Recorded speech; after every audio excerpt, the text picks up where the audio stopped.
როგორ ანადგურებს თბილისის მერია ყველაზე მნიშვნელოვან მწვანე საფარს. როგორც წარმოგიდგენიათ, შეუძლია ვინმეს მივიდეს და სხვის მიწის ნაკვეთზე მშენებლობა დაიწყოს.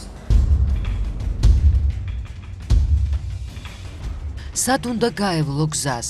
დაირღვა თუ არა ძველი იპოდრომის მეპატრონის უფლებები? Δουλებული გავხდით, არ დავლოდებოდით მათ პასუხს და გაგვეგრძელებინა აბსოლუტურად კანონიერად. ხვალ შეიძლება თქვათ, რომ არა, აქ არაპირებდით მზის გაყვანას და კიდევ ერთი ასე ვთქვათ, მონაკვეთი გაგვინადგუროთ კანონარგავებისგან. რა დარჩა თბილისის ფილტვებისგან? როგორ ირღვევა თბილისელების უფლება ისუნთქონ სუფთა ჰაერი? ყველაფერი თუ გაიკაფა ქალაქში, მაშინ აღარ ვისუნთქო. ნახეთ კვირას საღამო 10 საათზე სტუდია GNS-ის მიერ მომზადებულ კვირის რეპორტაჟში.